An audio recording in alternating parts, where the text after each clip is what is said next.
قرآن کریم کے اندر سورہ اخلاص ایک ایسی سورت ہے، مسلم شریف کی حدیث ہے، جس کو 3 مرتبہ پڑھنے کا ثواب ایک قرآن کریم کے برابر ملتا ہے۔ 3 مرتبہ پڑھ لیجئے، ایک قرآن کریم کے برابر ثواب ہے۔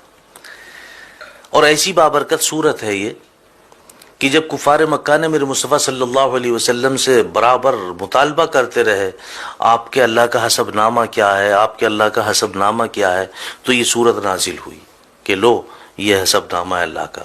قل هو اللہ احد اللہ الصمد لم یلد ولم یولد ولم یکن له کفوا احد۔ تنبیہ الغافلین باب نمبر 13 فضائل قرآن میں لکھا ہے کہ اگر کوئی شخص باوضو اس سورت کو 300 مرتبہ پڑھ لے، اللہ سبحانہ و تعالیٰ اس کو 9 فائدے عطا فرماتے ہیں، 9 فائدے حاصل ہوتے ہیں اس کے پڑھنے سے۔ پہلا فائدہ کیا ہے؟ اللہ رب العزت اس سورت کو 300 مرتبہ پڑھنے والے کے 300 دروازے غضب کے بند کر دیتے ہیں، جس میں دشمنی، قہر، فتنہ وغیرہ۔ دوسرے نمبر پہ 300 دروازے اس کے پڑھنے والے کے لیے رزق کے کھول دیتے ہیں، اپنے غیب سے اس کو رزق عطا فرمائیں گے، بغیر محنت کے عطا فرمائیں گے۔ نمبر 3، 300 دروازے اللہ سبحانہ و تعالیٰ اس سورت کے پڑھنے والے کے لیے رحمت کے کھول دیتے ہیں۔ نمبر 4، اللہ سبحانہ و تعالیٰ اس سورت کے پڑھنے والے کو اپنے علم سے علم عطا فرمائیں گے اور اپنے صبر سے صبر عطا فرمائیں گے۔ نمبر 5 پہ آتا کہ اس کو 36 مرتبہ قرآن کریم پڑھنے کے برابر ثواب ملے گا۔ اور نمبر 6 پہ آتا کہ اس کے 50 سال کے گناہ معاف ہوں گے۔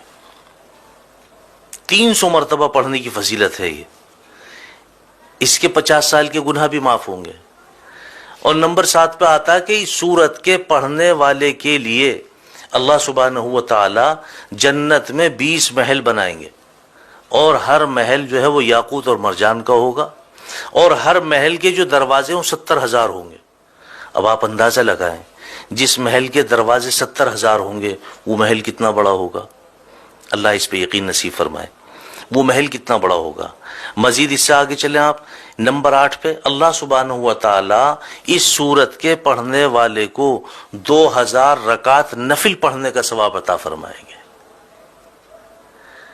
اور نمبر 9 پہ آتا ہے کہ اللہ سبحانہ و تعالی اس سورت کے پڑھنے والے کو جب بھی اس کا انتقال ہوگا، جب بھی یہ مرے گا، اس کے جنازے میں 1,10,000 فرشتے شمولیت کریں گے۔ جب بھی اس کا انتقال ہوگا، اس کے جنازے میں 1,10,000 فرشتے شمولیت کریں گے۔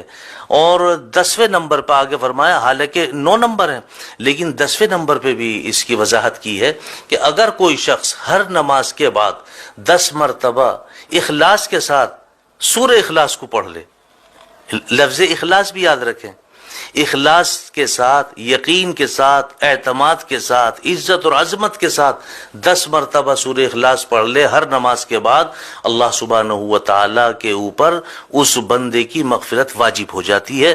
اللہ سبحانہ و تعالیٰ اپنے اوپر اس بندے کی مغفرت واجب فرما لیتے ہیں۔ ایسی بابرکت صورت ہے، اور میں سمجھتا ہوں تقریباً سبھی کے یاد ہے۔ اور کم سے کم آپ اتنا کیا کریں کہ اگر آپ 3 مرتبہ درود پاک شروع میں، 3 مرتبہ درود پاک آخر میں، اور 3 مرتبہ قل هو اللہ احد اللہ الصمد لم یلد ولم یولد ولم یکن له کفوا احد پڑھ کر کے اپنے گھر کنبے قبیلے والوں کے لیے، دوست احباب کے لیے، اہل و عیال کے لیے، نہیں تو اگر آپ کے والدین دنیا سے فوت ہو چکے ہیں ان کے لیے آپ صرف نیت کر لیں کہ اس کا ثواب میرے فلاں کو پہنچ جائے، ایک قرآن کریم کا ثواب آپ کے فلاں کو پہنچ گئے۔ اللہ اس پہ ہمیں یقین نصیب فرمائے۔ وآخر دعوانا الحمدللہ رب العالمین۔